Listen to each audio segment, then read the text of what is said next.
제1북한 임지연 씨가 대남 공작원이었다는 증언이 나왔습니다. 오늘 뉴스앤 이슈는 이 증언을 했던 국가보위부 출신 탈북자 취재를 전담했던 취재기자, 그리고 임시 정황을 지켜본 탈북자분들과 함께 과연 진실은 어디에 있는지 그 실체를 짚어보도록 하겠습니다. 먼저 논란의 임시 동영상을 먼저 보시겠습니다.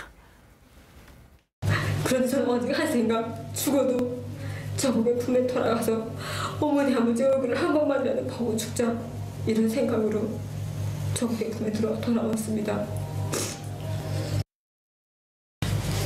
저는 매일매일 후회가 듭니다. 왜 저국에 죄만 짓고 그 죄를 씻으려고 저것만 노력도 안 했는지 정말 뼈저리게 후회가 됩니다. 그 더러운 곳에서 지은 죄를 그 더러운 곳에서 조금이라도 씻으려고 노력을 했다면 얼마나 좋았을까, 이런 생각을 정말 매일매일 죄책감을 정말 쓰라리게 느낍니다. 제가 그러면서 저는 생각합니다. 비록 죄는 지었지만 조금이라도 저국에 돌아오기 위해 투쟁을 했다면 정말 저국에 지은 죄를 1000만분의 1이라도 조금이라도 갚지 않았을까, 이런 생각이 듭니다. 이 소식은 진성호 전 자유한국당 의원, 강명도 경기대 정치전문대학원 북한학과 교수, 송지영 북한 전 아나운서, 그리고 이 기사를 취재한 박재영 매일경제 기자와 함께합니다. 안녕하십니까? 네, 안녕하세요. 과연 납치냐 아니면은 자발적인 북한 입국이었냐를 두고 아직까지 논란이 일고 있습니다. 오늘 내일자죠. 매일경제의 단독 기사를 썼던 박재영 기자와 함께 먼저 이 임지연 씨는 우리나라에 순수하게 들어온 것이 아니라 공작의 임무를 띠고 왔다라는 증언이 있다고 해서요. 어떻게 취재를 하시게 됐는지 먼저 여쭤보도록 하겠습니다. 어떤 분을 만난 건가요? 예, 저는 이번에 만난 분은 이호준 씨라고요. 네. 제가 원래는 다른 취재를 위해서 만난 분인데 원래 북한에서 보위부라고 북한 탈북자들을 관리하는 부서에 있던 분을 만나다 취재하다가 알게 된 사실을 기사로 작성했습니다. 그분은 어떻게 이 상황을 알게 됐다고 합니까? 어느 정도의 정보를 갖고 계시길래 그렇죠? 예, 이분은 2006년에 한국에 오셨는데요. 네네. 이후에 2010년부터 한 4년간 국정원과 같이 일을 하신 분이고 그 이후에도 또 중국에 있는 정보통과에게 꾸준히 정보를 받아오셨던 그런 분이라고 합니다. 네. 자, 그러면요. 임지연 씨가 지금 김정은 정권 초기부터 치밀하게 짜여진 기획에 따라 남한으로 건너왔다는 얘기였는데요. 이게 어떻게 가능합니까? 왜 임지연 씨고요? 임지연 씨를 왜 그러면 공작원이 맞다면 한국에 보냈다고 하나요? 네, 그분이 말씀하신 건 임지연 씨뿐만이 아니라 이미 좀 많은 분들이 여기 한국에 와서 그런 활동을 하고 있다고 말씀을 했습니다. 그래서 북한에 있는 사람분들에게는 네. 직접 와본 사람의 말이 절대적으로 믿을 수밖에 없는 상황이기 때문에 이런 공작의 일환으로 이런 분들을 보내고 있다라고 말씀을 하셨습니다. 아무래도 시청자 여러분들께는 지금의 전원은 한 분의 증언이라고 이야기를 해야 될 것 같습니다. 왜냐하면 예, 예. 많은 분들이라고 하는 건 이 자리에도 탈북자분들이 계시기 때문에요. 그거는 어쨌든 정보당국에서 거르는 장치가 있기 때문에 굉장히 큰 파문이 있을 수 있는 발언이기도 하고요. 일단은 그분의 증언부터 저희가 먼저 들어보도록 하겠습니다. 들어오는 루트를 보니까 상당히 매끄럽게 들어왔다. 그리고 임지연 씨가 모텔을 한번 가셨다고 들었습니다. 원룸이었죠. 네, 임지연 씨 방을 정리했다고 하는데 논란의 출발은 이거였습니다. 세간살이를 그대로 두고 갔을 수밖에 없었다. 그렇기 때문에 월북이 아니고 납북이다라는 의견이었는데요. 직접 만나보셨다면서요. 고시원 관리인을 말이죠. 예, 오늘 그 고시원 관리인분을 만났는데 그분이 말씀하시기를 겨울에 입을 두꺼운 옷까지, 그리고 머그컵, 그리고 거울 같은 사소한 것을 빼고는 다 가져가셨다라고, 실질적으로 그냥 다 짐을 싸서 떠났다, 이런 식으로 말씀을 하셨습니다. 네, 그러면 저희가 지금 준비가 됐다면 직접 취재를 하셨다는 고시원을 한번 볼 수 있을까요? 인근의 세탁소, 편의점도 거의 이용하지 않았고 한 번 가면 1, 2주씩 방을 비웠다고 하는데요. 방을 정리했는데 거울과 머그컵, 두꺼운 겨울옷 정도만 남아있을 뿐이었다고 하면 중요한 것은 들고 갔다는 얘기인 거예요? 예, 그런 식으로 네. 말씀하셨습니다. 저희가 그러면요, 고시원에 계셨던 분들, 그리고 관리를 하셨던 분들로부터 실제 현장이 어땠는지 좀 인터뷰를 들어보시겠습니다. 함께 보시죠. 그분 마지막으로 보신 게 언제예요? 4월 전이죠. 이제 방 계약 뺀다고 그런 것도 없으시고 그냥 바로 그냥 갔어요. 그냥 가고 키도 다 놔두고 가고 마침 쓸모 있는 것 다 가져가고 터져본 거 사고 겨울은 두꺼운 옷이니까 못 가져갔나 봐. 고기가 많잖아요. 독가나 이런 거. 타카 이런 거. 스웨터, 두꺼운 스웨터. 가방 가져가. 비닐을 내고 그럼 약간 좀 본인이 좀 떠날 걸 알고 약간 챙겨가지고 간 걸까요? 나는 그렇게 가요. 그 냉장고 다 빼놓고 개념 없는 사람은 켜놓고 가기도 하는 거냐 이제 볼 사람은 안 빼놓고 가죠. 근데 약간 좀 필요한 짐 같은 건 다 없었다는 말씀이시죠? 그 방에서 뭐 값이 나갈 만한 건 없었다는 거죠. 우리가 일반적으로 그냥 말하는 기존품이라든가 복합품이라든가 이런. 아, 이분이 평소에도 중국 자주 왔다 갔다 하셨나 봐요? 3번 갔나? 그러니까 트렁크로 나가가지고 안 보이고 한 3, 4일 동안 우리도 그냥 물어보기도 하고 어디가 중국 간다고. 직접 고시텔을 가봤다고 박 기자가 이야기를 해서 지금 내부인가요? 박 기자가 촬영한 고시텔 내부를 저희가 보고 있는 것 같은데요. 예. 저기가 바로 임지연 씨가 마지막까지 중국으로 가기 직전까지 머물렀던 곳입니다. 워낙 논란에는 필요한 거를 다 갖고 갔다라는 쪽이 있고요. 필요한 거를 다 놓고 갔다는 쪽이었는데 직접 보셨던 고시텔을 보면 어떤 쪽의 정황상 무게가 더 실려 있습니까? 일단 저를 비롯해서 저기 갔던 기자들이 그분이 마지막까지 살던 모습을 이미 다른 분이 들어와 있기 때문에 볼 수는 없는 상황이었습니다. 그래서 네. 말을 들을 수 있는 게 고시원을 관리하시는 분의 말을 들을 수밖에 없었는데 그분의 말씀하시기로는 미리 계획적으로 뭐 짐을 싸서 가져가셨다라고 말씀을 하셨습니다. 네, 여기서 한 번 더 체크를 해야 될 것 같아요. 일단 강 교수님, 네. 탈북자 많은 분들이 걱정하고 염려했던 것을 잘 알고 있습니다. 아직까지 진실은 밝혀진 게 아니고 저희가 논란을 짚자는 취지이기 때문에요. 네. 일단 들으셨던 부분을 보면 지금 화면도 보셨습니다만 어떻게까지 이야기를 하실 수 있을까요? 일단 저 고시원 관련해서 말이죠. 제가 저 기사를 보고 네. 임지연 씨하고 같이 방송 활동을 하면서 생활했던 사람을 한 사람 제가 직접 만나고 왔거든요. 아, 그러셔요? 네, 만나보고 왔는데 뭐 대남 공작원 뭐 이렇게 거창하게 말할 필요는 없을 것 같습니다. 네. 대남 공작원이라는 건 이게 훈련을 받은 사람을 대남 공작원이라고 하지. 네. 그냥 북한에서 너 한국에 가서 이런 일을 하다 오라 하는 사람은 대남 공작원이라는 명칭을 쓰지 않고요. 그리고 네. 대남 공작원은 훈련을 약 한 5, 6년 동안 훈련을 받고 정치교양 사업을 받은 사람들에 한해서 대남 공작원이라고 합니다. 네. 임지연 씨 같은 사람을 대남 공작원이라고 한다면 북한에서 파견한 대남 공작원은 다 저렇게 호접한 대남 공작원인가 오해도 살 수가 있는 거고요. 네. 그리고 아직까지 해명된 것이 뭐 이렇게 밝혀진 것이 정확하게 없기 때문에 네. 저분이 지금 만약시 납치됐다면 또 유인에 의해서 끌려갔다면 네. 그렇다면 또 한 번의 인격살인으로 되기 때문에 아직까지 이제 발표되기 전까지는 우리가 여기서 확정적으로 뭐 대남 공작원이다. 오늘 한두 사람의 그럼요. 증언을 따라서 네. 대남 공작원이다 또 할 수도 없고요. 그 취재했던 이준호 씨라고 네. 이제 국정원하고 같이 일했다. 저는 이거부터 지금 좀 잘못됐다는 거 봐요. 네. 그럼 4년 동안 국정원에서 일했다면 국정원의 끈앞풀이나 아니면 브로커로 일했든지 정보원으로 활동했다고 하는데 그걸 자기 입으로 말하는 사람은 별로 없거든요. 네. 그리고 또 그 자기가 국가보위부에 있을 때 중국에는 정보원이라고 이야기했는데 그럼 그 정보는 이미 노출된 사람입니다. 노출된 사람하고 또다시 정보를 주고받는다는 그 자체가 이미 네. 이 사람은 한국에 나와 있잖아요. 그러면 그 사람이 이 활용하던 정보는 이미 싹 다 잠적을 갖췄을 거라고 보여지는데 네. 아직도 중국에서 정보원으로 활동하고 있다고 공개적으로 말하는 사람이라면 정보를 믿을 수 있겠는가 하는 것이 하나 또 의문이고요. 네. 그 두 번째는 지금 탈북자 내에 이제 뭐 2008년 이후에 김정은 정권 들어와서 간첩으로 들어와 임무받은 사람들이 여러 사람 된다고 하는데 이게 잘못하다가는 우리 국가정보원이나 이 경찰이나 보안 이제 그 공안당이 있지 않습니까? 공안 관계 기관이 네. 직무유기로 표현될 수가 있습니다. 그러면 왜 그 사람을 자기가 알고 있다면 네. 국가보위부에서 알았던 정보를 다 이야기하지 않은 것으로 되기 때문에 네. 이러한 은행들은 좀 신중할 필요가 있다. 저는 그렇게 봅니다. 네. 이 논란 속에 임지연 씨 사안을 짚어보겠습니다. 무엇보다 저희가 임지연 씨가 우리 민족끼리 나왔던 동영상을 보면요. 상당히 울먹이면서 양쪽의 얼굴이 붉어졌기 때문에 혹시 고문의 흔적이 아니었겠느냐.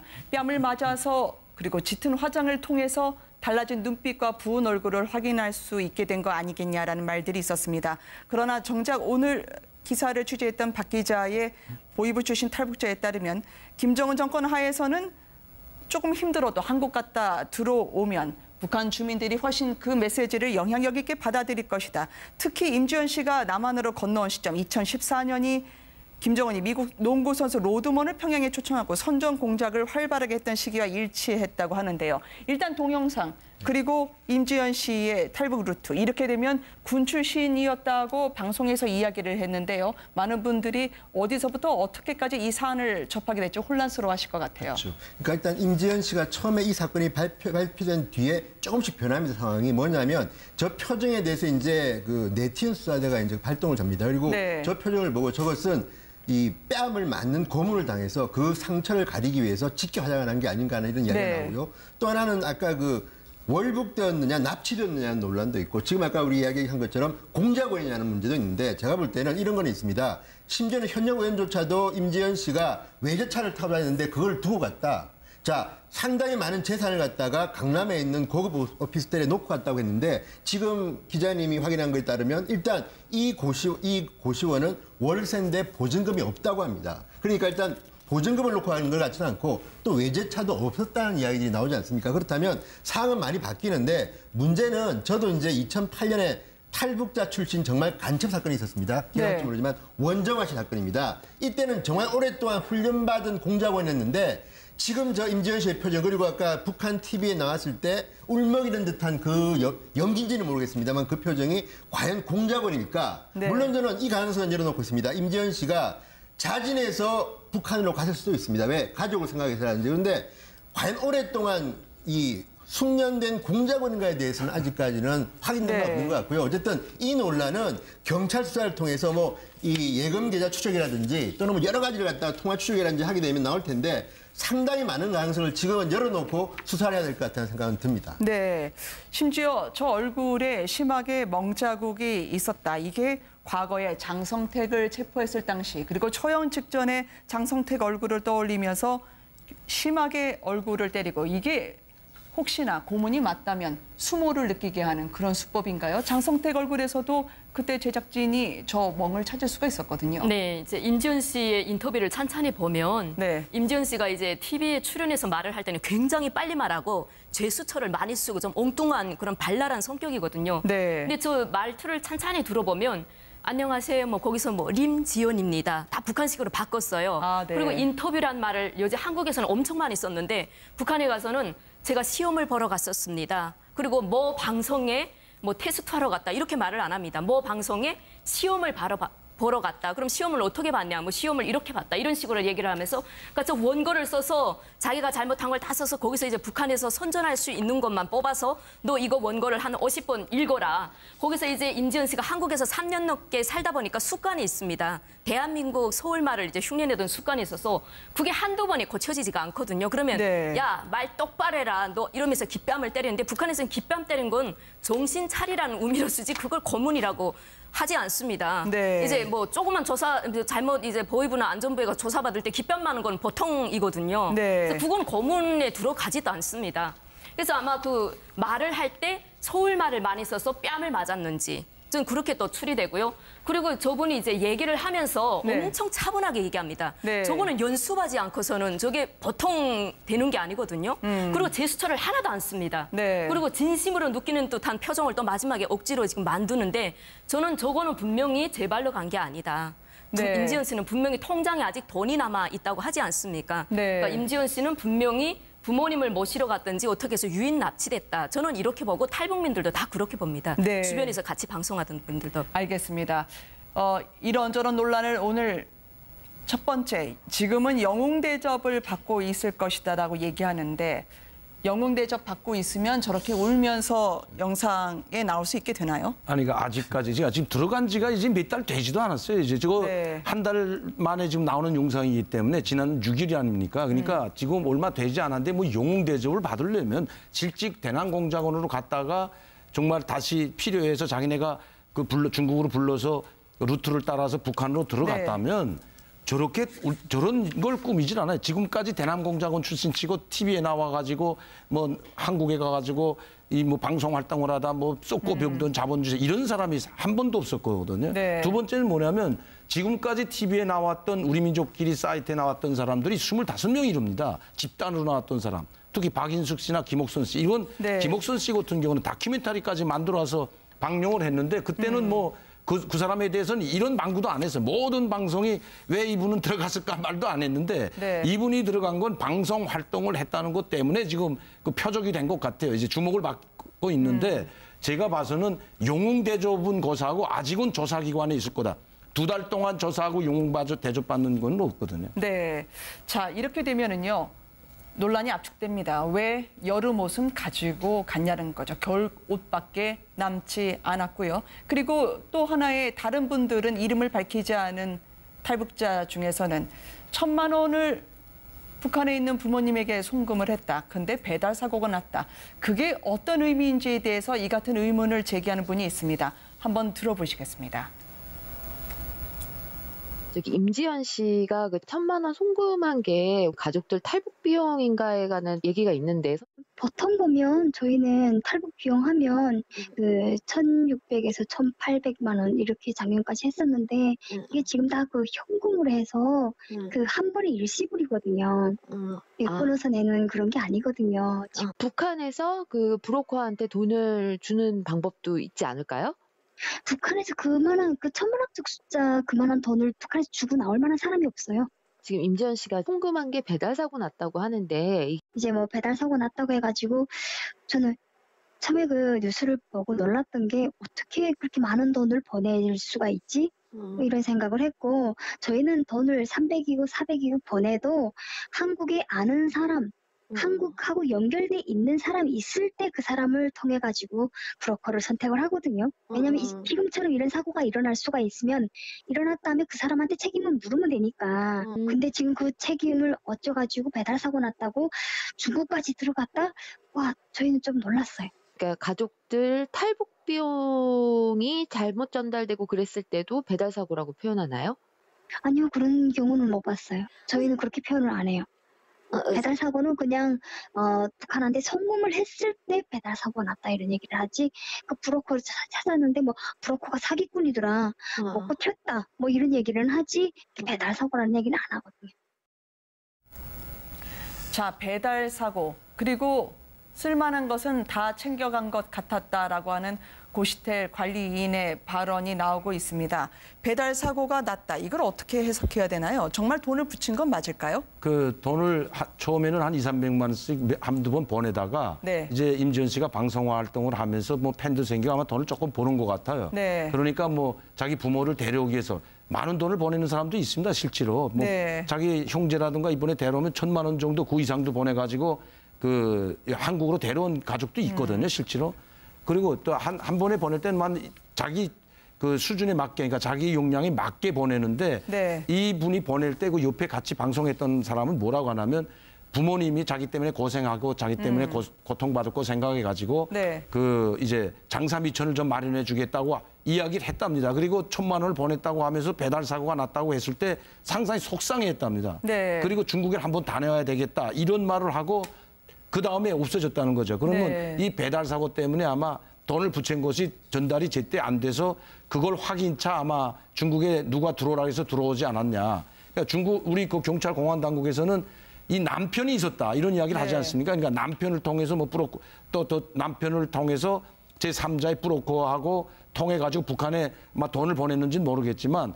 중국에 남편이 있었다는 걸 봐서는 네. 얼마든지 중국에도 갈 수도 있다고 저는 보여지거든요. 그렇게 갔다가 북한 쪽의 사람들한테 유인되지 않았냐. 뭐 정확히 알 수는 없습니다만은 네. 거기에서 뭐인가 일이 벌어지지 않았냐도 추측해 볼 수 있다는 겁니다. 탈북자분들이 죽음의 국경선을 넘어서 내려오는 거 아니겠습니까? 그런데 임지연 씨의 경우에는 중국에 남편이 있었다는 얘기도 있고 인터넷 사업을 했다는 얘기도 있고요. 이렇게 탈북자가 자유롭게 중국을 오가면서 자신의 신변의 걱정도 있을 텐데 그게 가능한 건가요? 왜냐하면 들어왔던 루트도 중국 당둥을 거쳐서 입국해서 납치라면 불가능한 경로라고 얘기를 해서 말이죠. 근데 일단 이게 이준호 씨가 북한 보위부 출신의 탈북자 주장인데 네. 이 루트는 본인이 자진해서 가기 않으면 억지로는 데려갈 수 없는 루트라고 했는데 네. 이게 만약 사실이라면 저는 그래서 지금 이제 추정해 보는 겁니다. 첫째, 중국의 사실혼 관계에 있었던 남자친구가 지금도 있고 아마 이분이 북한에 있는 가족한테 돈을 붙여주는 실무적인 일을 하는 걸로 보이는데 네. 그렇다면 그분이 북한의 어떤 공작에 의해서 함께 덫을 파놓고 임지연 씨를 불렀다가 납북시킬 가능성이 좀 있습니다. 제가 볼 때는. 네. 그런데 그렇다 하더라도 저는 지금 김정은 체제에서 임지연 씨는 상당히 미디어 측면에서 굉장히 이제 이 활용도가 높은 상품입니다. 제가 볼 때는. 네. 왜 그러냐면 다른 지금 탈북자들은 탈북자들의 방송에 나오는데 임지연 씨는 남남북녀 예능 방송에 나온 겁니다. 그러니까 네. 이분은 그 일반 탈북자 프로그램에 나온 사람들과 달리 예능 프로에 나와서 북한의 여성미를 뽐내면서 굉장히 인기가 연예인 같은 인기를 지금 얻고 있는 겁니다. 그렇다면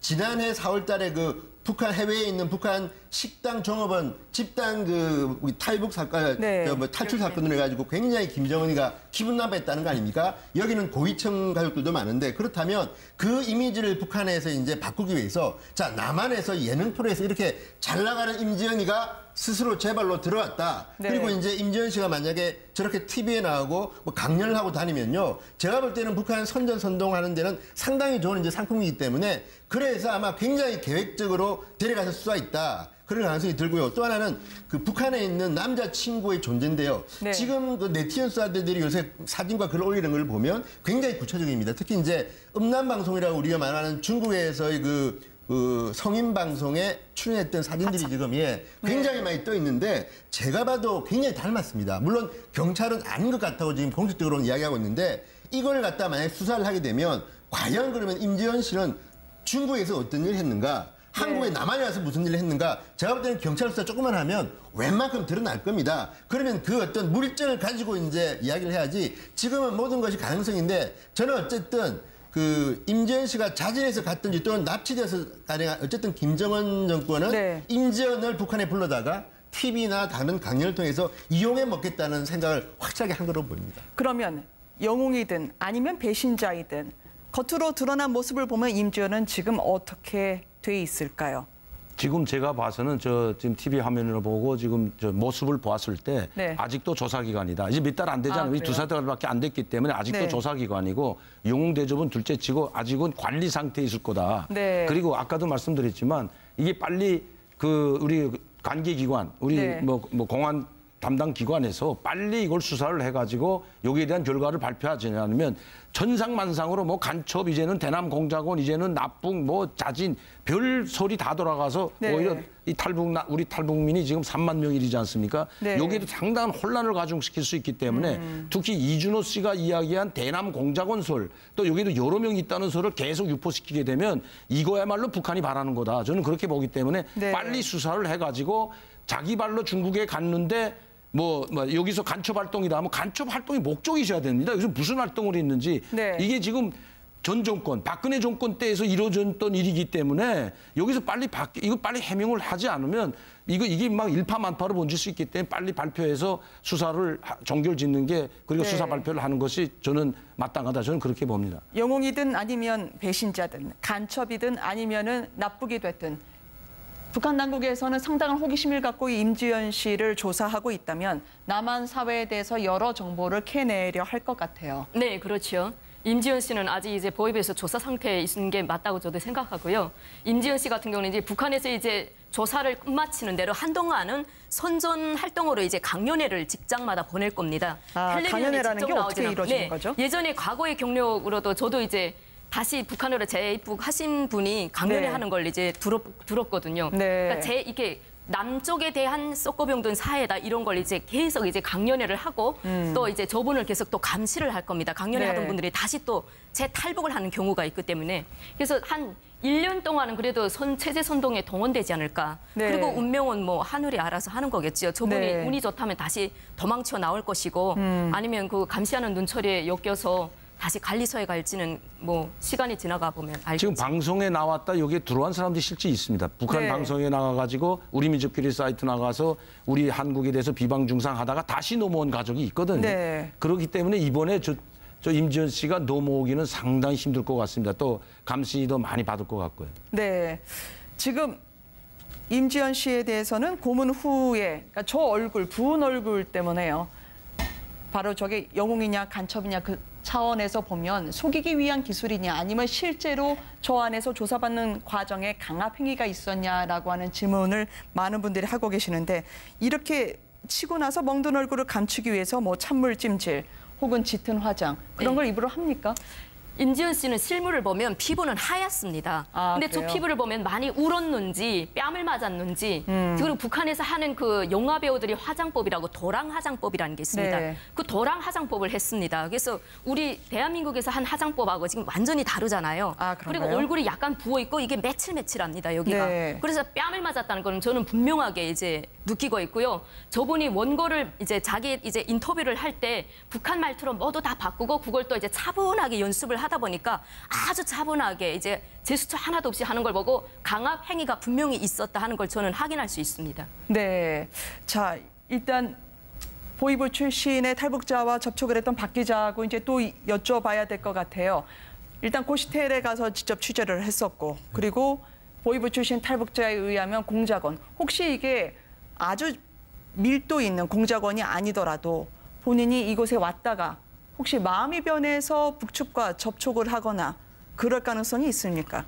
사실 중간에 마음이 변해서 그런 식으로 돌아갔다는 건 좀 말이 안 되고요. 네. 일단 여기 와서 북측을 이렇게 비판하는 얘기를 많이 했기 때문에 그런 얘기를 하려면 처음부터 계획적으로 내려오지 않는 이상은 그런 발언을 할 수는 없다라고 네. 보고 있습니다. 현재 그러면 그 보이부 출신 탈북자라는 분은 어떻게 지내고 있습니까?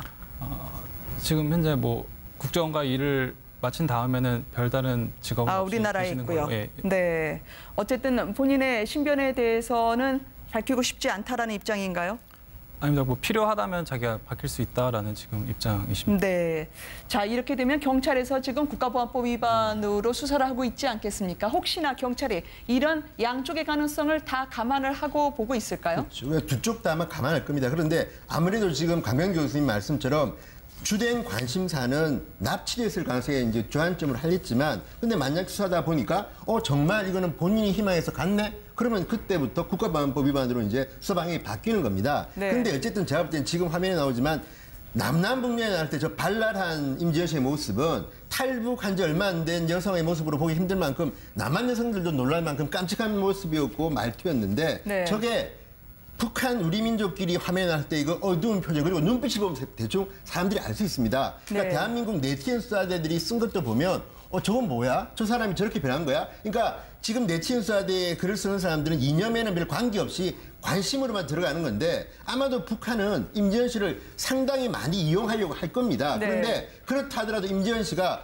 본인이 저런 얼굴로 저런 표정으로 하게 되면 과연 북한에 있는 분들이 동의를 할까요? 그러니까 지금 상당히 많은 건데 다만 저는 걱정되는 거는 남북 관계에서는 저런 경우가 몇 번 있었지만 국제인권의 문제로 들어가게 되면 좀 복잡해질 거라고 봅니다. 왜냐하면 원비어 사건 때문에 특히 미국에서는 북한 인권 문제에 관심이 많은데 만약에 대한민국 TV에 나와서 굉장히 연예인으로 유명해진 탈북자 여성을 납치해가지고 저런 식으로 쓰고 있다. 이게 네. 만약에 사실로 드러난다고 하지 않습니까? 그러면 이거는 국제인권단체의 또 다른 운동으로 바뀔 수도 있기 때문에 지금 임지연 씨 문제는 지금 우리가 이렇게 오랫동안 다루는 것만큼 남한에서 화제가 되면 북한도 이제 알 겁니다. 우리 저 좀 성공했구나. 그런데 네. 이제부터는 아마 역풍이 불지도 모릅니다. 그렇게 될 경우에 북한도 아마 감당하기 힘든 다른 일들이 앞으로 경찰 수사 결과가 나오지 않을까 이런 생각해 봅니다. 지금 북한에서는요. 근데 주민들 아까 영웅이라는 건 예. 북한 당국에서 영웅 대접을 해주는 게 아니라 인민들 사이에서는 저 영상 뭐 우리 민족끼리는 선전 매체이기 때문에 북한을 제외한 나라에서 보겠지만 북한 내부에서도 만약에 선전 작업을 하고 있다면 남한에 갔다가 용기 있게 돌아왔다고 영웅 대접을 할 수도 있지 않을까요? 그러니까 이제 영웅 대접보다도 왜냐하면 네. 북한을 배신해서 갔다 왔기 때문에 절대 영웅 대접은 하지 않습니다. 네. 그러나 장군님이 구려서 다시 왔기 때문에 용서를 해준다는 말은 하지 지금까지 영웅 대접한 적이 없거든요. 그리고 첫 번째 팩트가 뭐냐면 간첩은 아닌 거야. 간첩은 빼고 자기 발로 갔냐 아니면 납치냐 이 두 가지를 봐야 됩니다. 지금 간첩은 둘째 문제고요. 그럼 자기 발로 갔냐 아니면 납치냐의 문제점을 두고 아마 수사를 해도 그런 방향에서 수사를 해야 될 것 같아요. 왜냐하면 여기 있다가 자기 발로 간 사람들이 있어요, 실제로. 박인숙 씨 같은 건 자기 발로 가지 않았습니까? 그렇기 때문에 여기 왔다가 여기 생활과 힘들던가 아니면 북한에 있는 남아있는 부모 형제들이 뭐 자기 때문에 고통받거나 아니면 생활과에 시달릴까 봐 나 이제는 돌아가야 되겠다고 해가지고 왜 전화 통화를 하잖아요. 북한에 있는 가족들과 전화 통화를 하기 때문에 그러기 때문에 자기 발로 갔냐 아니면 납치냐 여기 문제점을 두고 수사하는 것이 그 팩트가 아닌가 이렇게 생각이 됩니다. 정부 당국에서 속히 이 사안에 대한 정리나 아니면 마무리 작업을 해줘야 될 것 같습니다. 왜냐하면 북한이 가장 원하는 게 남남 분열 혹은 탈북자의 안위 혹은 남한 내부의 아직 실체를 확인할 수 없는 혼란을 겨냥하고 있을지도 모른다는 것 때문이죠. 지금 임지연 씨의 이 논란 이후에 어떤 궤적을 타고 북한에 들어갔는지에 대한 구체적인 증언들이 나오고 있는 상황입니다. 먼저 들어보시고 저희가 이야기 이어가도록 하겠습니다. 우리 가족들이 납치된 사람이 많기 때문에 그거를 이제 알아보려고 이제 그 중국 쪽에 이제 소식통을 정확하게 제가 들었어요. 그 임지연 씨가 그 청진 사는 청진의 출신인 탈북자 여성하고 신의주 삭주 쪽으로 그 북으로 들어가려고 했는데 그게 여의치가 않아서 해산 쭉 올라가서 해산 쪽에 그 가락구역이라고 있답니다. 가락구역. 글로 들어갔다. 두 사람이. 저는 이제 월북인지 납북인지는 제가 모르겠다. 제작진이 하나 심상치 않은 점을 발견했습니다. 바로 저 신의주 옆에 삭주라는 곳이요. 탈북자 이준호 씨의 증언과 일치를 하는 단둥 인근입니다. 함경도 해산 쪽에 있는 곳으로 어쩔 수 없어서 통해 들어갔다고 하지만 당초의 목표지는 신의주 옆이라는 거죠. 이렇게 되면 말이죠. 일단 박 기자에게 물어봐야 될 것 같아요. 지금 탈북자의 증언을 통해서 보면 이 사람이 북한으로 들어갔을 때 북한 측에서 임 씨를 직접 인수해서 데려갔다고요? 여기서 북한의 정찰 총국을 통해서 들어갔다고 하는데요. 이 정찰 총국이 대남 해외 공작 업무를 총괄 지휘하는 부서기 때문에 이게 미리 연락이 있지 않은 이상은 이게 불가능한 일이라고 이렇게 말씀을 하셨습니다. 이 증언에 비춰볼 때 임 씨와 정찰 총국이 어떤 관계가 있을까라고 하는 의문을 하나 더 더해주는 상황이긴 합니다만 교수님. 그리고 여쭤봐야 될 것 같아요. 여기 신의주역 삭주가 아니라 해산 쪽이라고 한다면 이 해산 쪽은 보통 탈북자분들이 재입국하거나 아니면은 탈북을 할 수 있는 경로로 자주 이용되는 곳입니까? 그렇죠. 해산 쪽은 이제 그 해산 쪽은 두만강 아니 가까이 있지 않습니까? 압록강은 그러다 보니까 해산 쪽은 그 중국으로 넘나들기가 쉬운 쪽입니다. 그렇지만 평안남도 삭주라는 거는 신의주 쪽을 통해서만 이제 삭주로 갈 수 있거든요. 평안남도이기 때문에. 자, 그러면 이곳의 지리적인 위치로 봤을 때는 혹시나 만에 하나라도 북한의 지령을 받았거나 혹은 북한 측에서 일단 탈북 과정에 대해서 느슨하게 풀어줬을 개연성은 없을까요? 혹시나 있단 말입니다. 왜냐하면 지금 그 재입국을 했다 탈북한 사람들이 여러 때이기 때문에 더 이상 뭐 이렇게 탈북하도록끔 재탈북하도록끔 그렇게 호술한 감시는 있을 수가 없고요. 또 공작원이라면 그러지도 않을 거고요. 이 사람을 만약에 남한에 일부러 내려보냈다면 그러면 저 외모와 그리고 방송 비즈니스에서의 활동을 통해서 다시 북한에 들어가서 주민들에게 영향력 그리고 메시지의 파괴력을 배가하기 위해서 보냈을 가능성은 혹시 0%인지 아니면은 배제할 수 없는지. 저는 임지연 씨 같은 경우는 뭐 공작원이든 아니면 뭐 기획 입국이든 했을 가능성은 상당히 좀 낮다고 보고요. 그리고 납치를 하든 아니면 그 북한에서 데리고 가든 정찰청국이 개입하는 건 맞습니다. 정찰청국이 다 해외 공작 부서가 정찰청국이기 때문에 정찰청국이 개입해서 단동에 아지트가 많지 않습니까? 그걸 통해서 루트를 통해 가지고 납치할 수 있는 가능성도 있는 겁니다. 왜냐하면 그 지금 밤에 보면 많은 이제 그 방송사들에서 그 방송하듯이 밤만 되면 그게 왜 영상이 잡혔냐면 밤만 되면 중국하고 북한과 단둥과 신의주 간에 자그마한 배들이 수십 척이 왔다 갔다 하는 걸 목격할 수가 있었습니다. 밀수 배들이거든요. 그렇기 때문에 왜 중국에서 이제 북한을 압박하고 제재를 가하니까 밤에 새벽에 이렇게 밀수배들이 왔다 갔다 하는데 오히려 단동적이면 그 밀수배를 타고 공작원들이 납치해서 가능성도 상당히 있다고 보여집니다. 네, 한국에 있는 고시텔 관리인의 현장 인터뷰 그리고 탈북자들의 잇따른 증언과 함께 오늘 논란을 조금 더 좁혀보고자 했었는데요. 내일 뉴스앤이슈는 조금 더 집중 취재로 여러분들에게 임지연 씨의 사건을 전해드릴 예정입니다. 오늘 함께해 주신 네 분께 감사드립니다. 고맙습니다.